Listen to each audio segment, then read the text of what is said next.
I am 6 years old when I first realized that being sick means being loved.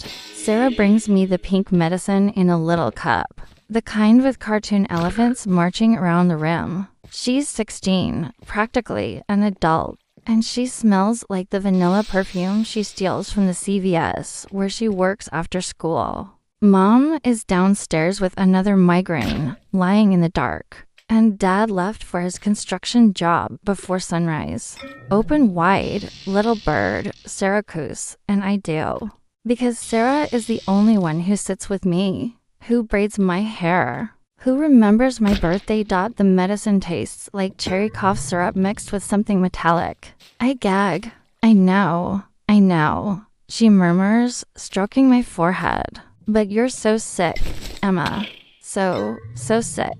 This will make you better.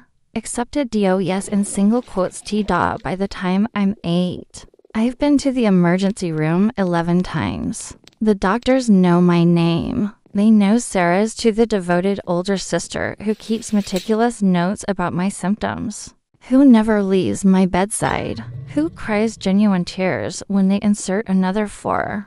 Some children just have weak constitutions. Dr. Brennan tells Mom, who nods tiredly. Mom is always tired. Sarah is the one who asks the questions, who demands better treatment, who researches my symptoms on the library computer.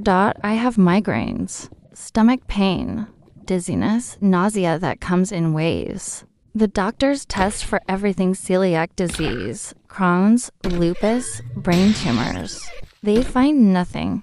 Psychosomatic, one doctor suggests, and Sarah's face turns to stone. My sister is not making this up, she says, ice in her voice. Look at her. Does she look like she's faking? I don't. I'm pale and underweight, with dark circles beneath my eyes. I miss so much school they threaten to hold me back. But Sarah tutors me at home, patient and kind, and I pass by a narrow margin. When I'm 10, something changes. Sarah starts nursing school. She's gone more, busy with clinicals and study groups. And slowly, mysteriously, I start to feel better. Maybe you're finally outgrowing it, Mom says, relieved. The medical bills have been crushing us. But then Sarah graduates, lands a job at County Children's Hospital, and moves back home to save money. Within a month, I'm sick again, worse than before. The new symptom is seizures. I have my first one in Sarah's car. She's driving me to a doctor's appointment, a new neurologist she found 3 towns over, who specializes in pediatric epilepsy. I remember the world tilting, my muscles locking, the taste of blood as I bite my tongue. I wake up in the hospital with Sarah holding my hand, her eyes red from crying. You stopped breathing, she whispers. I had to do CPR. I saved your life, Emma.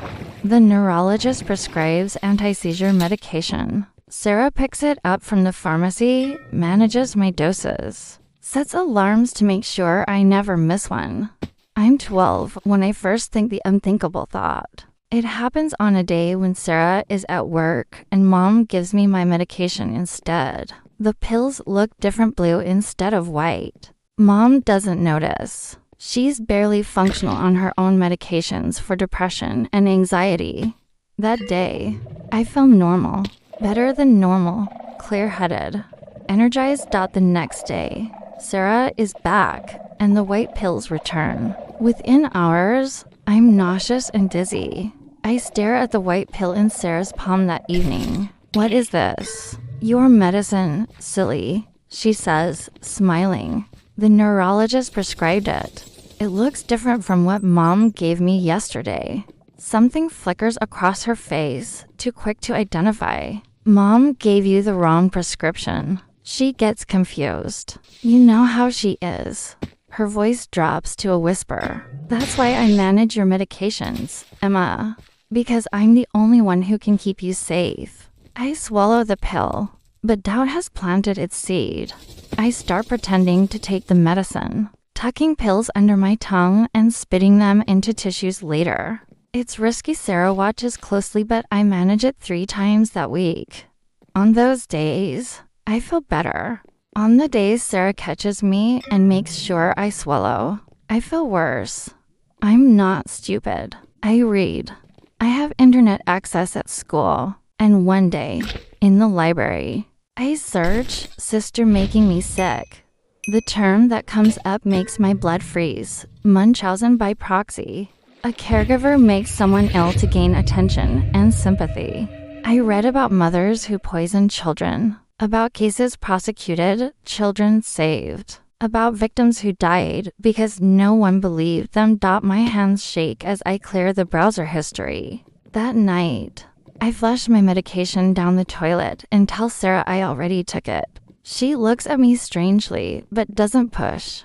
For the first time in years, I sleep through the night without waking to vomit. Part 2. The documentation. AM 16 when I decide to gather proof. It's been 4 years of careful performance. I take some of Sarah's medications enough that she doesn't suspect. But I've learned which ones make me sickest and I flush those. I have taught myself to fake symptoms when she's watching, to protect myself by seeming just ill enough to satisfy her. The seizures were never real. I figured that out at 14 when I realized they only happened when Sarah was present, and always in ways that required her specific intervention. She taught me what they looked like. She coached me, without me realizing it, on how to perform them. I've kept a secret journal, hidden in a false bottom of my desk drawer, documenting every pill she gives me, every symptom that follows, every time I feel better when she's gone. But I need more than a journal. I need proof that will stand up in court. My best friend Jasmine believes me. She's the only one I've told, and only because she caught me flushing pills at school. I broke down and told her everything, expecting her to think I was crazy. Instead, she held me while I cried and said, "I believe you." Those words. God, those words. They were water in a desert. You need to record her, Jasmine says. We're in her bedroom, the door locked, speaking in whispers even though her parents are downstairs. Video proof. How? She watches me constantly. Tell her you want to film your symptoms for the doctors. Say you read online that it helps with diagnosis. Jasmine's dark eyes are fierce. She'll love that. It makes her the hero. She's right. I tell Sarah I want to document my seizures, and her eyes light up. That's so smart, Em, she gushes. I should have thought of that. Yes, absolutely. We'll set up your phone on your nightstand. Always recording, so if you have an episode, we'll catch it. What she doesn't know is that I've set up a second camera, hidden in the bookshelf, facing my desk where she brings my nightly medications. For 2 months, I record everything. I capture her bringing me pills that aren't from any pharmacy bottle. I capture her crushing something into my food when she thinks I'm asleep.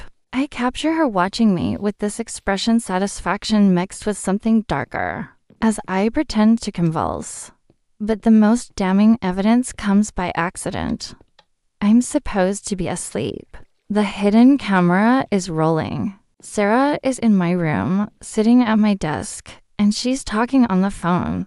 No, Mom. She's getting worse, Sarah says, her voice thick with false worry. I might need to take her to there again tonight. Yes, I know it's expensive, but what choice do we have? She's my baby's sister. I know. I know you can't handle this without me. That's why I'm here. No, don't cry. I'm not going anywhere. I'll always take care of both of you.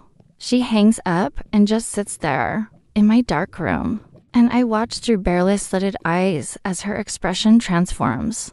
The worry melts away. What's underneath is cold and satisfied. She opens my desk drawer, the regular one, not the secret compartment, 10 pages through my homework, my sketches, my normal teenage girl things. Looking for what? Evidence that I suspect her. Then she rises, walks to my bedside, and looks down at me. I force my breathing to stay even, deep, the rhythm of sleep. My little bird, she whispers, and strokes my hair with genuine tenderness that makes my skin crawl. You need me so much. You'll always need me. The camera captures everything. Part 3. The inciting incident. AM 17. When Sarah commits her most brazen crime. I've been accepted to community college. Nothing fancy, but it's 3 towns over and has dorms. A scholarship covers most of it. It's my escape hatch, my chance at a normal life. Sarah finds out from Mom, who mentions it casually at dinner. Emma got into school, Mom says, pushing food around her plate. Starts in the fall. Sarah's fork freezes halfway to her mouth. What school? The community college. With the health sciences program. Health sciences? Sarah's voice is carefully neutral. Emma wants to study nursing. No, I say quickly. Biology. Maybe pre-med. Something shifts in Sarah's face. The mask slips for just a second, and what I see beneath terrifies me. Rage, pure and molten. That's wonderful, she says, and smiles. We should celebrate. That night, she makes me a special dessert. Chocolate lava cake, my favorite, with vanilla ice cream. I don't eat it. Not hungry, I say. Stomachache. Come on. Just a few bites. She pushes the plate toward me. I made it special for you. I'm really not feeling well. Her eyes narrow. You've been feeling well a lot lately. My heart pounds. What do you mean? I mean your symptoms have been inconsistent. She stands, walks around the table, and sits in the chair beside me. Too close. I'm starting to wonder if you've been taking your medications properly. I have. Show me. Show you what? Your pills. The ones from this morning. You should still have the evening dose in your purse. I don't, of course. I flushed them. I took them already. Emma. Her voice is soft, dangerous. Are you lying to me? No. I asterisk. She grabs my purse, dumps it on the table. No pill bottle. Where are they? I must have left them in my room. She's up the stairs before I can stop her, and I chase after her, panic rising. She can't find my journals. She can't find the hidden camera. Sarah tears through my room with methodical precision. She finds the camera in the bookshelf within minutes. What? She says, holding it up. Is this? It's for my symptoms. Remember? You said I should record. This isn't positioned to record your bed, Emma. This is pointed at your desk. Her voice is ice. What the fuck is this? I've never heard her curse before. I don't know what you're talking about. She throws the camera against the wall. It shudders. You've been spying on me. She's in my face now, her breath hot. You ungrateful little bitch. After everything I've done for you, everything I've sacrificed. Sarah, please, I gave up my social life to take care of you. I gave up college to work and help with your medical bills. I've been there for every hospital stay, every doctor's appointment, every single time you needed me. Her voice rises to a shriek. And this is how you repay me? You've been poisoning me. The words explode out before I can stop them. Silence. Sarah goes very, very still. What did you say? I know what you've been doing. I've been documenting it. I have proof.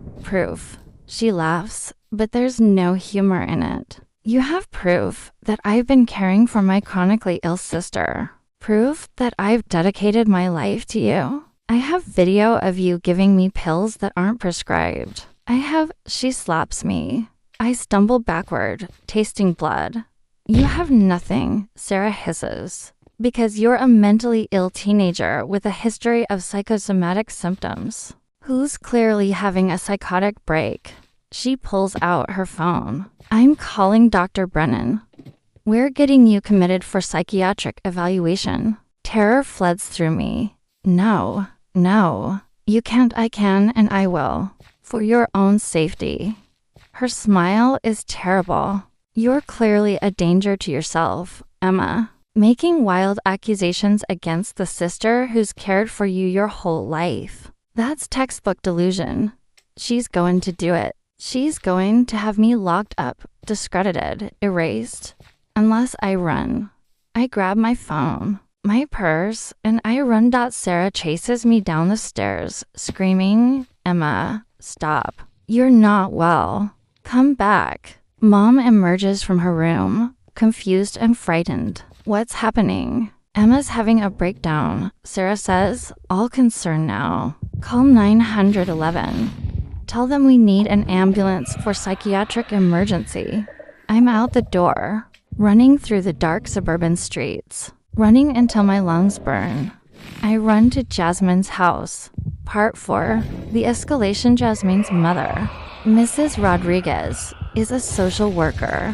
When I show up sobbing on their doorstep at 10 p.m., bleeding from where Sarah hit me, she doesn't call my family. She calls the police. The cops who come are kind but skeptical. Domestic disputes, sibling fights, teenage drama, they've seen it all. Your sister says you've been refusing your medications, Officer Kim says gently. She says you've been acting erratically because she's been poisoning me, I say. And hear how it sounds? Crazy? Paranoid. Do you have proof? I had a camera. She destroyed it, but the footage is backed up to cloud storage. I can show you.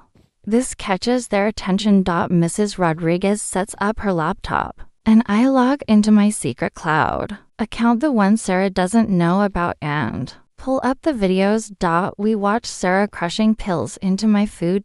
We watch her giving me injections of something clear while I'm asleep. We watch her on the phone, performing worry while her face shows satisfaction. Officer Kim's expression hardens. We need to take this to the detective unit. That night begins the legal machinery. Detective Sarah Yoon, yes, also named Sarah, a cruel irony, specializes in abuse cases. She's in her 40s, sharp-eyed, and she believes me immediately. Munchausen by proxy, she says. I've seen it before. Medical professionals are actually overrepresented in these cases. They have the knowledge and access. She arranges for me to see a doctor, not one of Sarah's choosing, who runs a complete toxicology panel. They find traces of antihistamines, anti-nausea medications used in reverse to cause nausea, and something called ipecac syrup, which induces vomiting. These substances weren't prescribed to you, Dr. Martinez says, and documents everything meticulously. I'm placed in temporary foster care while the investigation proceeds. Mrs. Rodriguez pulls strings to keep me with a family friend, a woman named Carol who's a retired teacher and has a spare bedroom. Sarah is arrested 3 days later. The news cameras are there. I watch from Carol's living room as my sister is led out of our house in handcuffs, her face a mask of betrayal and shock. This is insane. She screams at the reporters. My sister is mentally ill. She needs help, not this persecution. Mom stands in the doorway, crying, and I know she'll side with Sarah. And she does. Mom hires a lawyer for Sarah. Not just any lawyer, Gregory fucking Ashworth, who specializes in defending medical professionals and costs $500 an hour. Where Mom gets the money, I don't know. Maybe Sarah saved it. Maybe they take loans. Maybe Sarah's enablers and she has many rally around her. Because here's what I didn't anticipate. Sarah is beloved. Her coworkers at the hospital create a Facebook page. Stand with Sarah Johnson. They post testimonials about what an amazing nurse she is. How dedicated. How caring. They call the charges ridiculous and me troubled. Former teachers who remember her as an exemplary student write character letters. Our pastor gives a sermon about false accusations and forgiveness. Neighbors who watched her tend to me throughout my childhood speak to Local news about what a devoted sister she's been. That poor girl. Mrs. Chen from next door tells a reporter, sacrificed everything for her sister. And this is how she's repaid. I'm painted as the villain. The crazy sister. The layer. The social media campaign against me is vicious. Someone creates a fake Facebook profile in my name and posts confessions about making everything up for attention. Someone else digs up my middle school records, finding the therapist sessions mom made me attend when I was 12 for the psychosomatic symptoms and frames them as proof of mental illness. I have to delete all my social media. Even then, the messages find me death threats, rape threats, people telling me to kill myself. Jasmine's family gets harassed too. Someone spray paints layers on their garage door. I'm so sorry. I tell Mrs. Rodriguez, crying. She hugs me tight. We believe you, Mija, and we're not backing down. But it gets worse. Sarah makes bail her supporters crowdfund it in under 48 hours. And immediately files for a restraining order against me. She claims. I'm stalking her, harassing her, making threats. Her lawyer presents a case that I'm mentally unstable and dangerous, that my accusations are part of a delusional episode, that I need psychiatric treatment, not legal proceedings. The judge, an older man clearly sympathetic to the poor young nurse, grants a temporary order pending a full hearing. I'm barred from going within 500 feet of Sarah or our childhood home, which means I can't get my belongings, my journals, my documentation. Don't worry, Detective Yoon says. We executed a search warrant. We have your journals, your medical records, everything. But Sarah's lawyer is good, very good. He argues that evidence obtained from a minor's bedroom without parental consent is inadmissible. He argues that my journals are creative writing, not factual documentation. He argues that the videos show Sarah caring for me, and that my interpretation is distorted by mental illness. Your Honor, Ashworth says smoothly, this is a troubled young woman who's created an elaborate fantasy to explain her genuine medical issues. The real tragedy is that she's convinced herself, her sister, the one person who's been there for her unconditionally, is her abuser.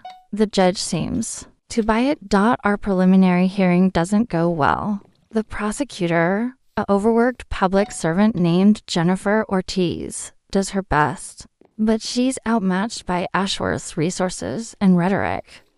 We need more, Ortiz tells me afterward. Medical experts, psychiatric evaluation showing you're not delusional, character witnesses, something to counteract their narrative.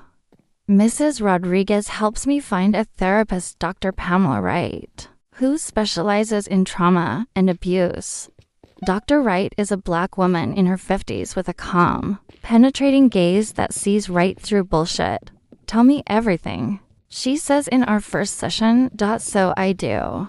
I tell her about the pink medicine and the elephant cups, about the seizures that only happened for Sarah, about the pattern of illness and wellness corresponding to her presence and absence. Dr. Wright listens, takes notes, and at the end says, "You're not delusional, Emma. You're not psychosomatic. You're a survivor of severe, prolonged abuse." She documents everything. Diagnoses me with PTSD and depression, reasonable responses to abuse, not evidence of instability.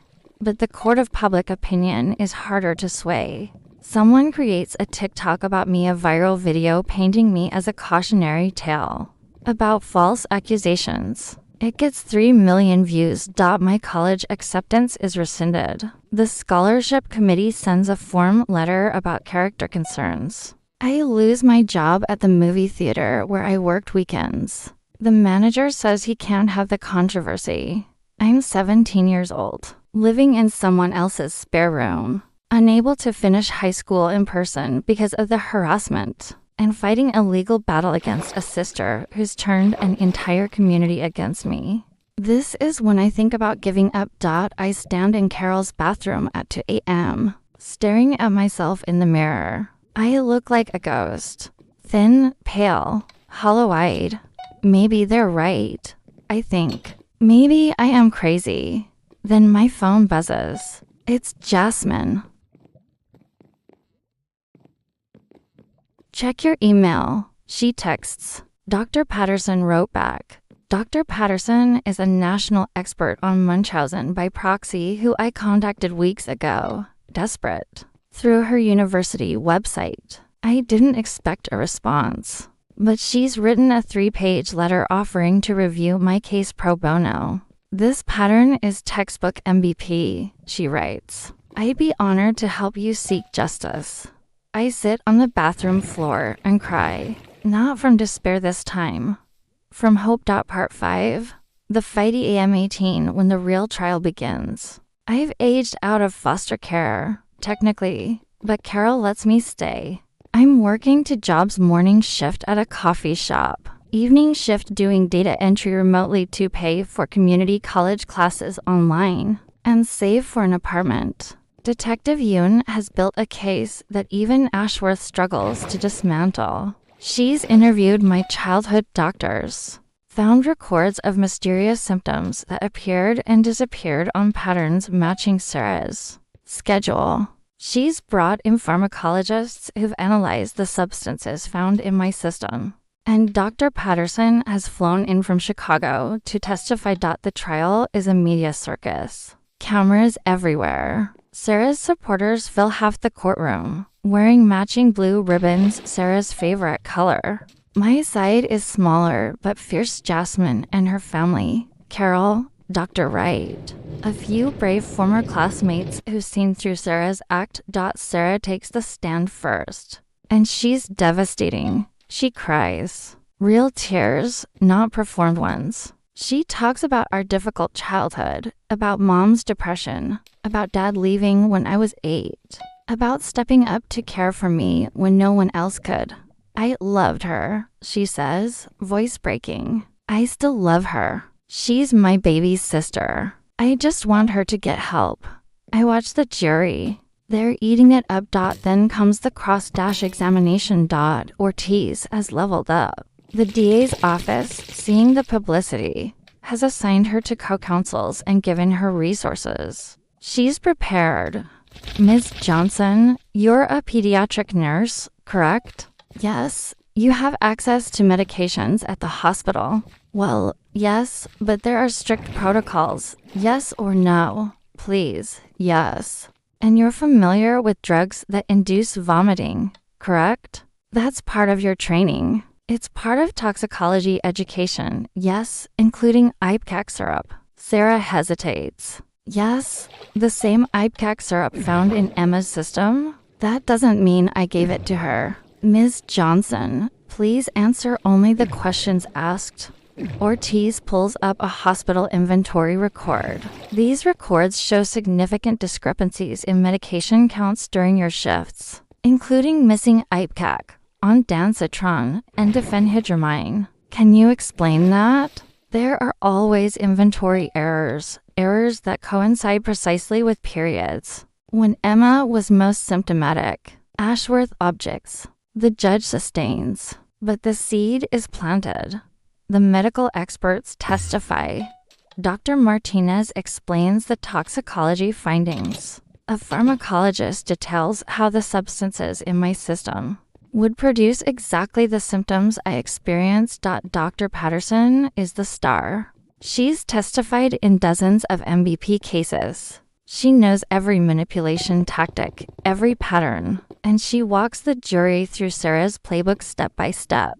Perpetrators of MVP are often medical professionals, she explains. They have the knowledge to induce symptoms that seem genuine. They're convincing because they genuinely believe their own narrative. They've reframed their abuse as caregiving in their minds.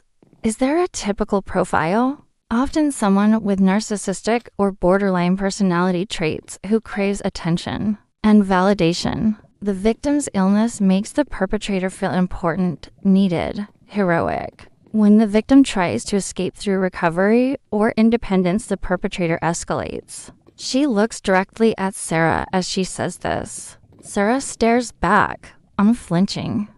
Then it's my turn to testify. I'm terrified. Ashworth is going to crucify me. But Ortiz prepares me. Tell the truth. Don't embellish. Don't get emotional if you can help it. Just tell your story. So I do. I tell them about the pink medicine and how being sick meant being loved. About the pattern I noticed. About the documentation I gathered. Ashworth's cross-examination is brutal. Ms. Johnson. He uses my last name too, emphasizing we're sisters. You've been diagnosed with PTSD and depression, correct? Yes. Conditions that can include paranoid ideation? That's not what paranoid means in this context. Yes or no? Please. It's not a yes or no question. The judge tells me to answer. Those conditions can include anxiety and hypervigilance. Yes. And you've been in therapy since age 12 for psychosomatic symptoms? Because Sarah was making me sick. Ms. Johnson, please. Ashworth's voice is patronizing. Isn't it possible that you've misinterpreted your sister's care as abuse? Because of your mental health struggles? No. Isn't it possible that your chronic illness real, or imagined, has made you resentful of the healthy sister who had to care for you? That's not what happened. You don't have any actual medical degree, do you? You're not qualified to diagnose yourself. I know what was done to me. Or you think you know. Filtered through the distorted perception of mental illness. I want to scream. I want to throw something. But I keep my voice steady. I have video evidence. I have toxicology reports. I have medical records showing a clear pattern. That's not distorted perception. That's documentation. He's just tactics, trying to paint me as vindictive, as jealous, as a liar. But I hold firm, because I have one thing Sarah never counted on. I healed Dot since being away from her. I've had 0 unexplained symptoms, 0 seizures, 0 mysterious illnesses. Ms. Johnson, Ortiz says on redirect. How has your health been in the 18 months since you left your sister's care? Perfect. Completely normal. No seizures? None. No mysterious vomiting, migraines, or fainting spells? Nothing. How do you explain that? Because no one's poisoning me anymore. The courtroom is silent. Sarah's expression cracks. Just for a second. I see rage there. Pure and undiluted. And the jury sees it too. Part 6. The reckoning verdict comes on a cold Tuesday in March. Guilty on 4 counts: child endangerment, assault, administering harmful substances, and practicing medicine without a license for the diagnoses she invented. Sarah's face goes white, then red, then she's screaming. This is insane. You're all insane. She's a liar. She's sick. She needs me. Security has to restrain her as she tries to lunge toward me across the courtroom. I'm the victim here. She shrieks. I sacrificed everything. Everything. They take her out still screaming. And I just sit there, shaking. It's over. It's finally over. Except it's not. Sentencing takes another 2 months. Ashworth files appeals, motions, delays everything he can. Sarah's supporters don't give up. They hold rallies. They start a podcast called Justice for Sarah that picks apart the trial testimony and calls me a perjurer. Someone doxes me, publishes my address online. I have to move again. But I also have support. The verdict brings out other victims. 3 women contact Ortiz with stories of being treated by Sarah at the hospital, children who got mysteriously sicker under her care, who improved when transferred to other nurses. One mother's testimony makes me cry. I thought I was losing my mind. Everyone said Nurse Sarah was so wonderful, but my son kept having reactions that didn't make sense. When I requested a different nurse, suddenly he improved. An investigation into the hospital reveals Sarah had been flagged before minor concerns. Inventory discrepancies, but nothing was pursued because she was well-liked and competent in other areas. That phrase, well-liked, as if charm excuses poison. The civil suits start. The families of children Sarah harmed file against the hospital for negligence. I file against Sarah for medical expenses, emotional distress, lost opportunities. I'll never see most of the money. She doesn't have it, but it's about the principle. The acknowledgement. Mom never apologizes. She attends every day of the trial, sitting behind Sarah, glaring at me like I'm the monster. When Sarah is convicted, Mom sends me a 2-line email. I hope you're happy. You destroyed your sister's life. I block her number. Dr. Wright helps me process this. Some parents can't accept that they failed to protect their child, she explains. Admitting Sarah abused you means admitting she enabled it. That's too painful, so she rewrites the narrative. Will she ever understand? Maybe, maybe not. But that's not your responsibility. Sarah is sentenced to 8 years in prison. It's not enough. It will never be enough. But it's something. At the sentencing hearing, I'm allowed to give a victim impact statement. I stand at the podium and look at my sister. She won't meet my eyes. You stole my childhood, I say. My voice is steady now. Strong.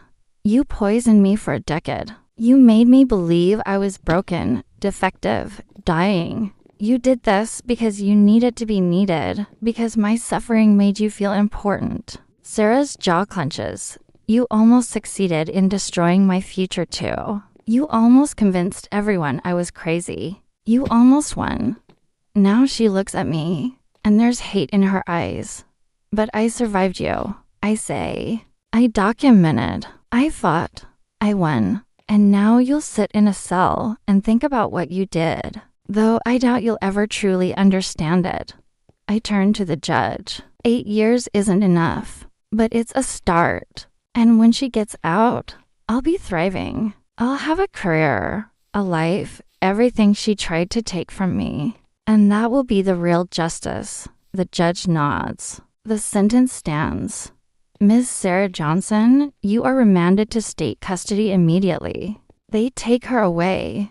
This time, she doesn't scream. She just stares at me with this look that says, this isn't over, but it is.